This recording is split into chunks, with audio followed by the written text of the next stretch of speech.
My name's Ross and I've flown around the world in this Cessna 182. Today we met with Ross, who owns a Cessna 182 with a very special story. With an upgraded engine and modified fuel system, this aircraft is capable of traveling the world. An endurance of over 20 hours, the longest leg this airplane's seen is from Hawaii to California, totaling 17 hours. Let's go hear more from Ross. This is my Cessna 182. I've owned it about 5 years and had a 172 before that. And I really just have a passion for flying to new and interesting places. So I'm commercially rated, but I've only ever flown privately and for a number of different charities. Biggest adventure I've taken in this aircraft is a recent flight around the world. It was supposed to be a 6-month adventure, but I started in 2019 and I was impacted by the COVID epidemic, meaning that I just finished a couple of months ago at the beginning of July 2023. Started in Pittsburgh, Pennsylvania, where I was living at the time, flew up through Canada and across the Atlantic through Greenland and Iceland.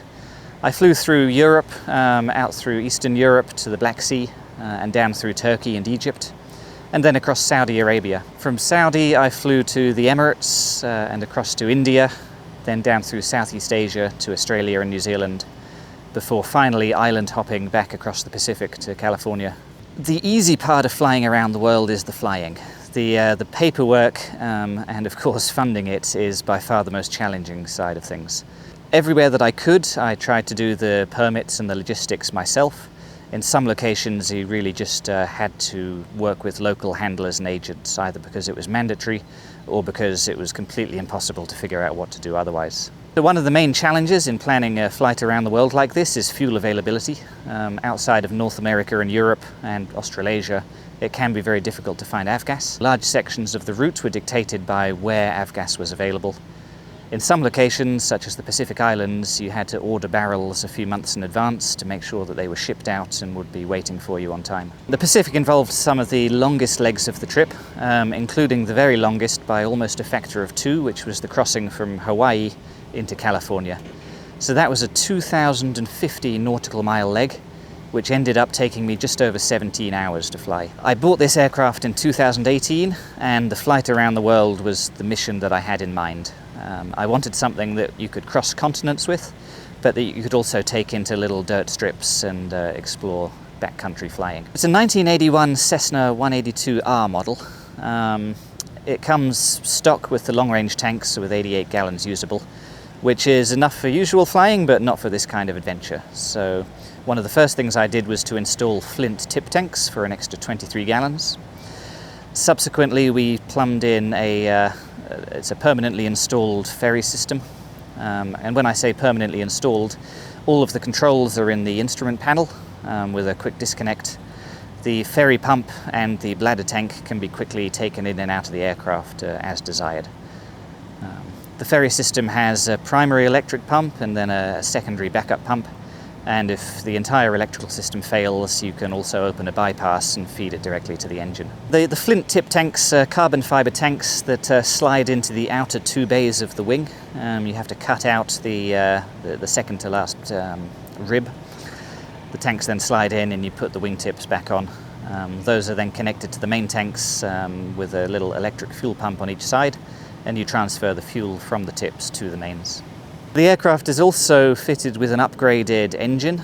It's called the P-Ponk modification of the 0470 engine, where they fit larger cylinders, and it's expected to give around about an extra 35 horsepower, taking you to 270 horsepower or so total. You don't really get any extra cruise speed, but where it really helps is on takeoff and climb, particularly when you're flying 20% over gross with 260 gallons of gas on board. Yes, so if you want to fly over gross, you do need a ferry permit from the FAA. On my flight, I worked with the Hawaii FSDO and an inspector there who came out and looked at the aircraft, checked all of my calculations, and issued a ferry permit, ultimately allowing me to go up to 30% overweight. My plans after this are to spend a little bit of time doing some shorter adventures after a while resting from the big flight around the world. I'd like to fly up to eastern Canada and hopefully all the way up to Tanquary Fjord, which is just around 450 miles from the North Pole. What I would like to mention is the fact that I do have a website where I've chronicled all of these flying adventures, particularly the flight around the world. It also has a section where I've tried to describe all of the things that you have to go through to plan and to carry out an adventure like this. So any other pilots who are interested in doing this kind of flying, go and check out that website, and hopefully that will give you everything you need to start planning an adventure of your own. All right, you ready to go fly? Yes, yeah, happy to. Clear.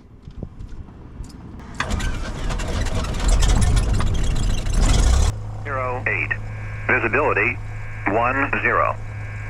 Sky condition broken 3,700. Broken 5,000. Galveston ground, good morning. Skylane 9953 Hotel at the FBO with the weather. Request taxi for a VFR departure to the southwest. Skylane 9953 Hotel, Galveston ground, runway 18, taxi via Echo. Runway 18 via Echo, November 9953 Hotel. Okay, good to go, I think. Alright, awesome. Tower November 9953 Hotel is at runway 18 Echo, ready for departure. Cessna 9953 Hotel, Galveston Tower, southwest departure approved, runway 18, clear for takeoff. Clear for takeoff, runway 18, departure to the southwest, November 9953 Hotel. And we're off. Hooray! Let's get some airflow going.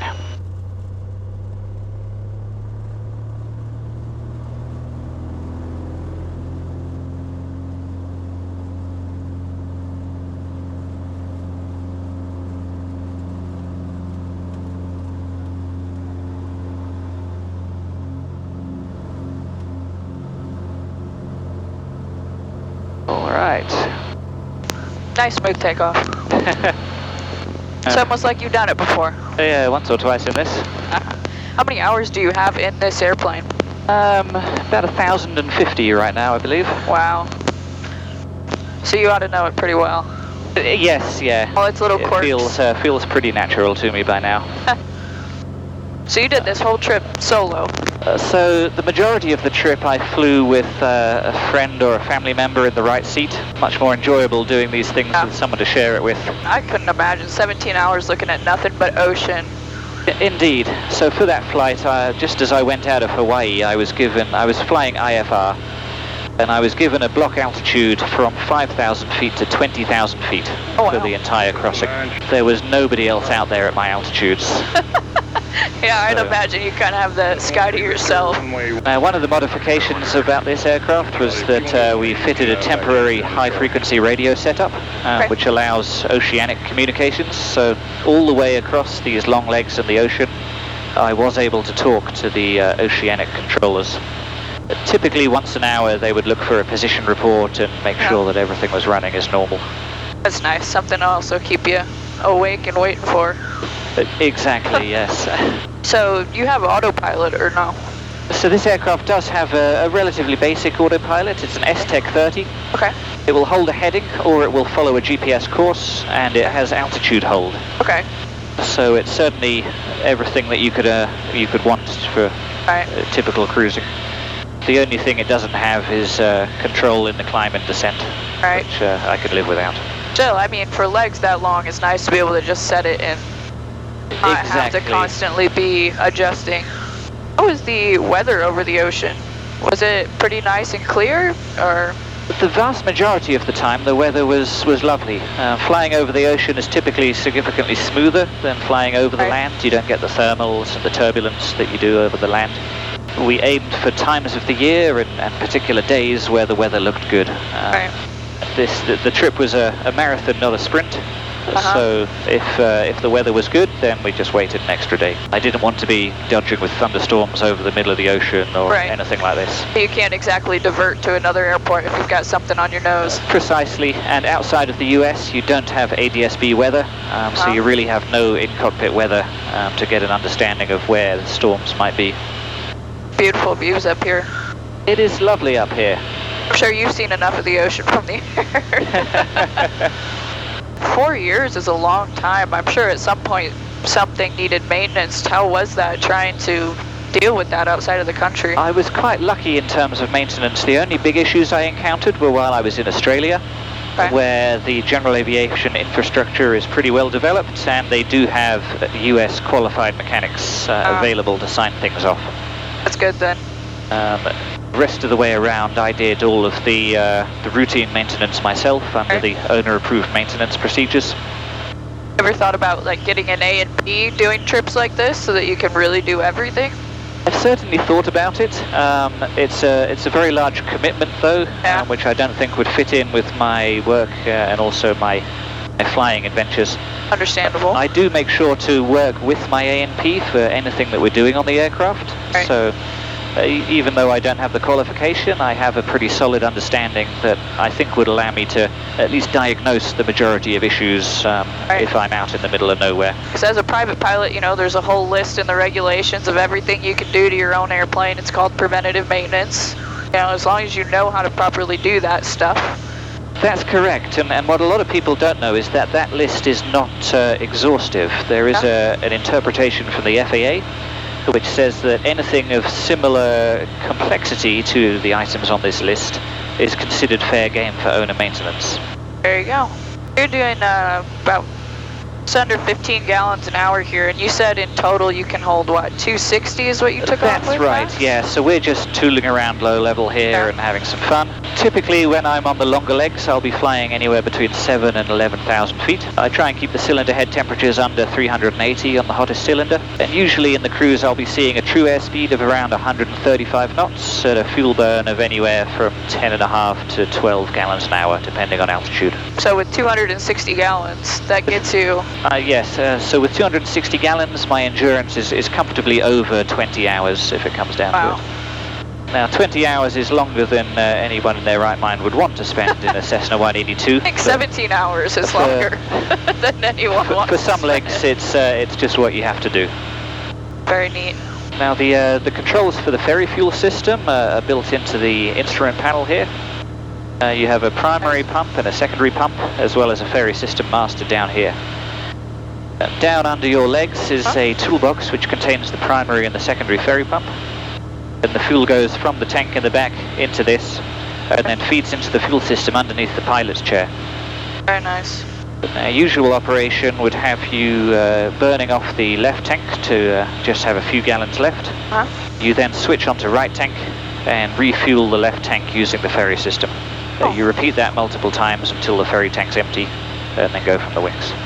So outside of the U.S., general aviation isn't as popular, right, in all these other countries? That's correct. So outside of the U.S., there's much less general aviation. It's relatively active on a worldwide scale in Europe, and also quite active in Australia, New Zealand, and Southern Africa. Once you get outside of those areas, there's almost nothing, and availability of avgas is extremely limited as well. Right, because no one's using it. No. Don't need to have it, yeah. A number of these airports, you turn up and they really don't see small aircraft like this. Right. So I've had the handlers park me and turn up with a full 50-person bus and even a baggage loader. I was going to say, do you turn into a commodity? Everyone wants to see what's going on. Absolutely, yes, yeah. So outside of the HF radios, was there any special equipment that was like legally required that you had to have installed to do the crossing? No, the HF radio was the only added requirement for unusual equipment compared to what an aircraft would usually have. I did have a Garmin InReach satellite communicator with me. And what that does is every 2 minutes it will upload your position via, I believe it's Inmarsat, to an online website so people can track you in real time. You can also use the InReach to send text messages and emails back and forth. Right. So it's useful for staying in touch with people. Let everyone know that you're still going, you're not floating on the ocean. Exactly. And a very useful feature is somebody has set up a service where you can send a message to a particular email address with some airport codes, and it will reply with the latest METAR and TAF. Oh, that's nice. So even over the middle of the Pacific, I can get the updated weather for my destination. That is nice. And know what to expect on arrival. As I'm sure over 17 hours, I mean, things can change so much from what it was forecast. They can, yes, and even on the shorter legs over the Atlantic, where the weather can be very changeable. it was nice to know what to expect coming into Greenland, for example, and plan for the right instrument approach. Weather is what gets people, unfortunately. It is. I can only imagine the weather planning on a trip like that. You gotta just be constantly aware. Getting aviation information outside of the US can be a lot more challenging. The first port of call is usually the AIP, or the Aeronautical Information Publication, for each country. And in general, they should give you all the information you need to know for how to fly in and out of the country internationally, and all of the key airport information as well. Most countries make their AIP available online, but some hide it behind an expensive subscription, and you have to get imaginative to find information another way. So we can probably start heading back in. All right, sounds good. Nice view of the coast here. We'll drop down a little bit and fly lower along the coast back to Galveston. Perfect. The coast like this was a very welcome sight on numerous occasions through the trip around the world. Oh, I'd imagine. What's your favorite place you ever went?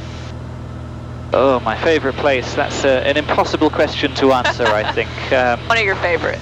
New Zealand was way up there. I may be biased, being a New Zealander myself. But the landscape is absolutely stunning, and the aviation system and community there are very welcoming and easy.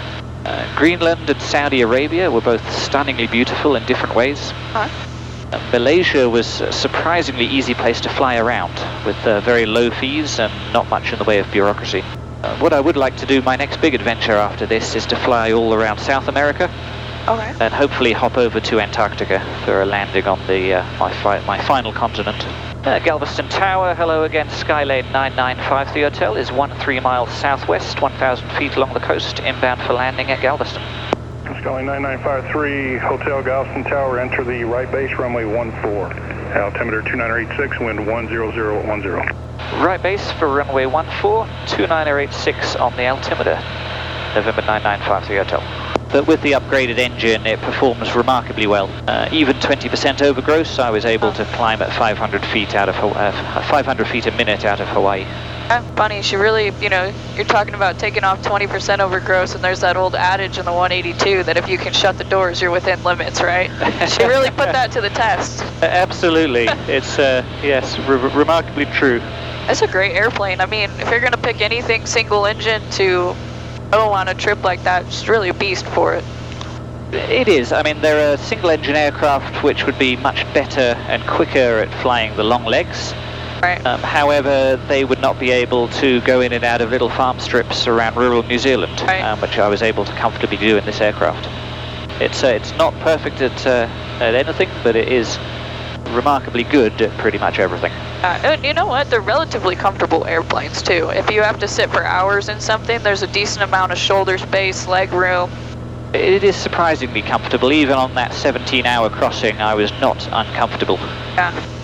One of the things that I really found from flying around the world once is I now desperately want to fly around the world again, because there's so many other places to see and different routes to take. It's a whole new meaning to getting that bug for aviation. That's for sure. I love it though. I love general aviation. You can do anything you want to do with it. You can, and a lot of people don't realize just how much you can do. You don't necessarily have to go fly jets to travel the world. No, you absolutely don't. And you don't have to get everything right. A lot of people worry about doing everything absolutely perfectly. There's various things which, of course, it's very important to get right, safety related. But if you mess up your radio transmission, or you don't quite understand the proper procedure going into a strange foreign airport, then just get on the radio and ask. Yeah, never be afraid to ask for help anywhere. Absolutely, it's no big deal. No, I learned a huge amount by doing this flight around the world about international flying and different procedures, which I didn't know at the beginning. I got things wrong at times, but that's how you learn. Yeah, the best way to learn is by doing it. And you're going to make mistakes, but that's how you learn. It is. Clear to land, runway 14, November 9953 Hotel.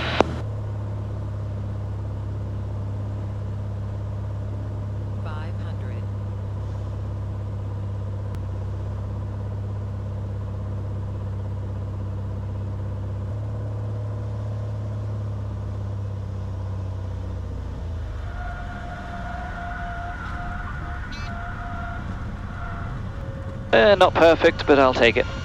Not bad at all. Nice work. 3 Hotel, continue down the runway. You can turn left intersection runway 18 to Charlie. Left at intersection of 18 to Charlie, November 995 Hotel. Awesome flight. Thanks for taking me up. Absolutely. Throwing it off. Thanks for your interest in the plane and the journey. Very cool. It might just be a 182, but she's a special 182. That's for sure. I like to think so.